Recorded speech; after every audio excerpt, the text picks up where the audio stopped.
रामचरितमानस में जब राम जी जंगल में जाते हैं तो वहाँ तरह तरह के मुनियों का दर्शन करते हैं। सकल मुनि के आश्रम जाई जाई सुख दीन। अब दीन की लीन पता नहीं, क्योंकि केवल देने के लिए तो गए नहीं होंगे, उनके दर्शन का, उनके संस्पर्श का, उनके सत्संग का लाभ भी लिया ही होगा।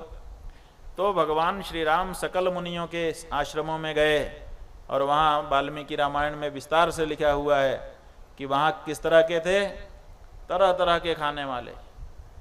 उन्होंने नियम ले रखा था, कोई कहता था कि मैं तो कच्चा ही खाऊंगा तो वो कच्चा ही बिना पकाए खाता था, जंगल के फल तोड़ करके बिना पकाए खा लेता था कच्चा। किसी ने नियम ले रखा था कि मैं सूर्य पक को खाऊंगा, अग्नि से पकाया हुआ नहीं, सूर्य भगवान के द्वारा पकाया। तो जो फल सूर्य भगवान की किरणों से पक जाते थे, पीले पीले हो जाते थे, उनको ही खाता था। कोई ऐसे थे जो अस्मकुट थे, वो दांतों का प्रयोग नहीं करते थे, पत्थर से ही अनाज को या फल को कूच लेते थे और सीधे निकल जाते थे। कोई ऐसे थे जो एक ही दिन का सामान रखते थे, कोई 3 दिन का रखते थे, कोई पका करके खाते थे, कोई केवल पी लेते थे घोल करके। और इसी तरह से जाने कितने तरह के नियम लेकर के मुनि रहते थे। इन नियमों का क्या परिणाम होता है कि अगर ऐसे कोई नियम हम ले लें तो उससे हमारा मनोबल बहुत तगड़ा हो जाता है। अपने मनोबल को, जो सामान्य लोग हैं वो अपने शरीर के बल को बढ़ाते हैं, जो संत महात्मा हैं वो अपने मनोबल को बढ़ाते हैं। तो ये जो नियम हैं, इन नियमों से, व्रत उपवास आदि से मन का बल बढ़ता है। तो तरह तरह का नियम लिए हुए थे। निराहार तो कोई रह नहीं सकता, इसलिए कुछ न कुछ तो आहार करना ही पड़ता है। तो कोई जलाहारी होते हैं, केवल पानी पी करके रहते हैं। जो जानी भाई थे, टेलीविजन में आप लोगों ने देखा होगा, गुजरात के, 27 वर्ष तक उन्होंने पानी भी नहीं पिया, केवल सूर्य भगवान की किरणों से शरीर में पोषण प्राप्त करके 27 वर्ष तक भारत देश में रहे। अभी थोड़े दिन पहले उनका निधन हुआ। वैज्ञानिकों ने कहा कि नहीं, हम नहीं मानते हैं। तो उन्होंने कहा भाई आप परीक्षा कर लो। अंततः उनके मरने के 1 साल पहले परीक्षा हो गई।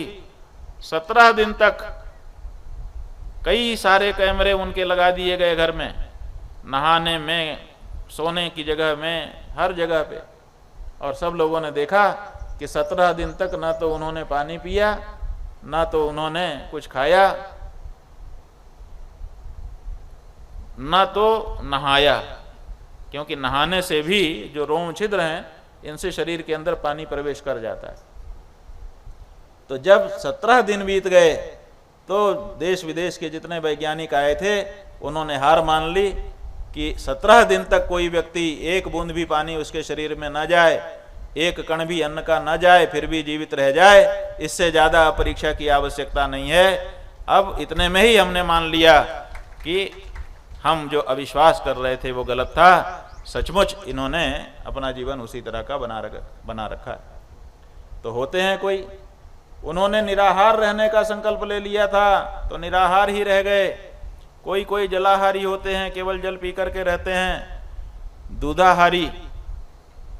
दूधाहारी तो बहुत सारे महात्मा अभी भी उपलब्ध हैं, केवल दूध पी करके जीवन बिता देते हैं।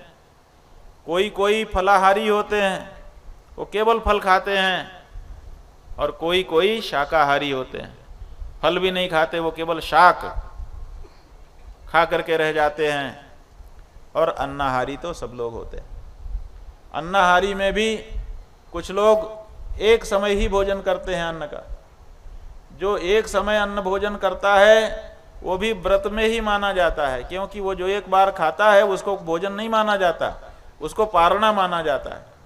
पिछले दिन का जो व्रत हुआ, ये अन्न का भोजन उसका पारणा हो गया, और फिर उसके बाद व्रत शुरू हो गया तो दूसरे दिन फिर पारणा हो गया।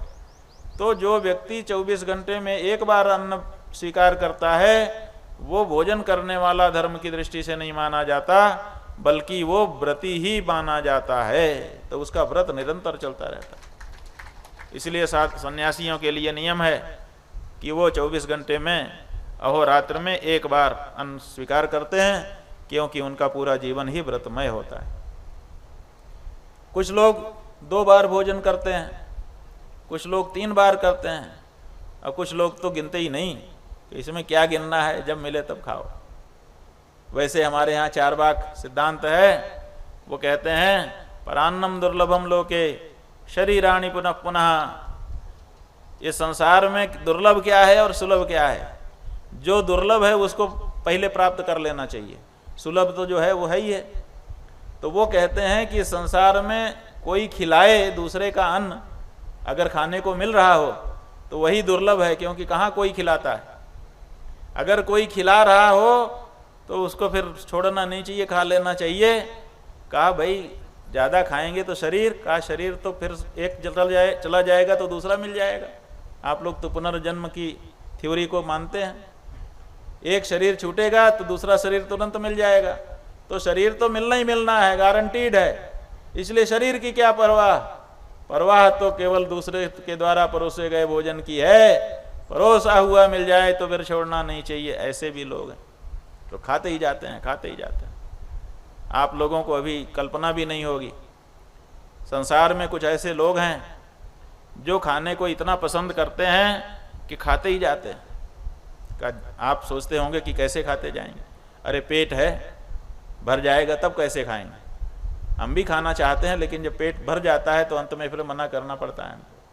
लेकिन नहीं, आप नहीं कल्पना कर सकते हो वो क्या करते हैं। भोजन करते हैं, जब पेट भर जाता है तो जा करके गले में उंगली डाल करके निकाल देते हैं, उलट देते हैं, और फिर पेट खाली हो जाता है, फिर आकर के बैठ के खाना शुरू करते हैं, फिर भर जाता है, फिर जाके उलट देते हैं।